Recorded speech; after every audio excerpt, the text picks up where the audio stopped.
Pinakabit ko na nga doon sa CR namin yung tinanggal ni Jowa doon sa ibabaw ng TV namin. Refill na nga rin po ako ng mga condiments dahil namili nga kami ni Jowa para sa pangsarili naming gamit. At namili na nga rin po ako ng pamatid uhaw ng ating mga customer. Pagka-uwi nga ni Jowa galing sa trabaho, ang sabi ko sa kanya ay gawin na nga po yung aking inuutos. Putulin niya lang naman ito, kumarites, dahil mahaba nga lang po ito doon sa paglalagyan namin. Hindi ko nga rin talaga ito pinatapon kay Jowa para naman nga po magamit namin, at nakikita ko na nga po kung saan ko siya ilalagay. Hindi rin kasi talaga ako nagtatapon ng mga ginagamit namin sa bahay, basta feeling ko nga ay kailangan pa namin ay itinatabi ko nga iyan. Syempre gusto nga nating nakakatipid, kaya mas mahalagang mag-recycle nga tayo ng ating mga ginagamit. Nung naputol na nga ni Jowa ko, marites, ayan, at nilinisan niya na nga po ito. Ito nga po yung mga napamili namin, at kukuhain ko na nga po yung para sa kusina namin. Ang personal na gamit lang sana yung aking bibilhin talaga ko, marites, kaso nung nasa grocery na naman nga po ako ay bumili na naman nga po ako ng paninda. May mga naalala kasi akong wala sa tindahan, kaya binili ko na nga rin. Bili nga rin po ako ng mga gatas na may kasamang mga baso.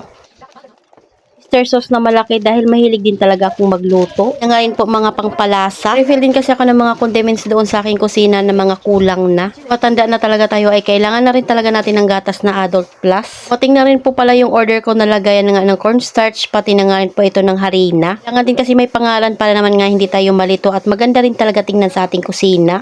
Ang daming gustong maging content creator na, kumarites, no, or maging vlogger. Pero matanong ko lang, bakit gusto mong maging vlogger or maging content creator? Dahil ba sa mga pinupost na malalaking kita? Dahil ba gusto mong makatulong sa iyong pamilya? So itong isi-share ko nga, kumarites, ay opinion ko lang. Gusto mo nga mag-vlog or maging content creator ay dapat hindi ka napipilitan lang. Ang una, hindi mo talaga kaagad iisipin na kikita ka nga ng malaki. Dapat ay nag-i-enjoy ka sa iyong pagpo-post or sa iyong pagbibideo. Yung masipag ka mag-video ngayon pero mamaya ay wala ka na sa mood. Dapat ini-enjoy mo yung every content na ginagawa mo. Kasi talaga, kumarites, mahilig din talaga akong mag-share ng mga idea na pagdating sa pagtitindahan, dahil through experience ko nga yung mga sinasabi ko. Kung kailangan gumawa ng mga kwento dahil karanasan ko nga po yung mga sinasabi ko. Gustong-gusto ko nga rin po talagang nag-share ng idea pagdating nga po sa maliit na bahay, pero kaya mo namang pagandahin. Maliit nga lang po yung bahay namin, tapos meron pang tindahan, ay kaaya-aya namang tingnan. Ngayon po kami mag-DIY dahil hindi nga kami mahilig gumastos. Yes, kasi yung gastos pag idadaan mo nga lang sa DIY. Kung mag-iisip ka ng mga gagamitin mo na makakatipid ka, pero yung resulta ay maganda. Dahil gusto ko nga pong nagpipicture or nagbibideo sa aming mga ginagawa, kaya naman pinasok ko na nga rin po yung pagiging content creator. Sa ganitong paraan ay nakakasahod nga kami buwan-buwan. Isipin mo nga na malalaki ka agad yung sahod mo, ay hindi nga po yung totoo, kumarites. Sa kagaya naming mahirap lang, ay masaya na nga rin po kami sa ganung halaga. Kasahod ka ng 23,000 sa isang buwan dahil sa pagbibideo, ay talaga namang masaya na kami doon. Dahil nagbabantay pa nga ako sa tindahan namin, tapos nagagawa ko pa yung mga gusto kong gawin. Ngayon pa ako nagtatrabaho, kumarites, dahil sumasahod nga kami buwan-buwan kahit hindi naman ganun kalaki. Hindi yun maintain, kumarites, dahil minsan mababa din talaga yung mga views. Yan, sasahod ka lang ng 11,000, 12,000 or di kaya 7,000. Naman pinasok ko na nga rin po yung pag-a-affiliate.